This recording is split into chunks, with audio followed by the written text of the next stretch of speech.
Corona virus COVID-19 کی وبا کے بعد سعودی حکومت کی جانب سے مملکت میں موجود غیر ملکی کارکنان کی بحفاظت وطن واپسی کے لیے خصوصی اقدامات کیے گئے۔ اس سلسلے میں آج سعودی وزارت خارجہ کی جانب سے ایک اور اہم اعلان جاری کیا گیا۔ Consulate general of Pakistan Jeddah کی جانب سے سعودی وزارت خارجہ کے اس اہم اعلان کے متعلق آج پریس ریلیز میں بتایا گیا کہ وہ تمام افراد جن کے ایگزٹ اور ری انٹری ویزا، فائنل ایگزٹ یعنی خروج نہائی یا کسی قسم کے وزٹ ویزا یا سیاحتی ویزا بشمول عمرہ ویزا جس کی میعاد مارچ 2020 یا اس کے بعد ختم ہو گئی ہے اور وہ اپنے ممالک واپس جانے کے خواہش مند ہیں لیکن وہ کرونا وائرس کے وبائی مرض کی وجہ سے اپنے ویزوں کی تجدید نہیں کروا سکے تھے یا وہ فلائٹ آپریشن معطل ہو جانے کے بعد سعودی عرب کو چھوڑ کر اپنے وطن واپس نہ جا سکے تھے، اب وہ تمام افراد عہدہ سروس کے تحت بغیر کسی جرمانے یا فیس کے سعودی عرب سے واپس جا سکتے ہیں۔ قونصلیٹ جنرل آف پاکستان کی جانب سے مزید کہا گیا ہے کہ کرونا وائرس کی وبائی بیماری کی وجہ سے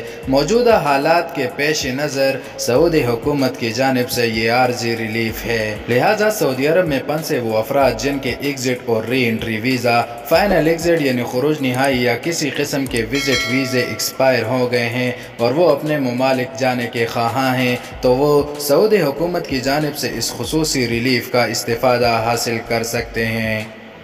یہ تھی اب تک کی اپڈیٹ۔ سعودی عرب سے روزانہ کی خبروں اور مصدقہ معلومات جاننے کے لیے اس چینل کو سبسکرائب کر کے بیل آئیکن کو دبائیں۔ اللہ حافظ و ناصر۔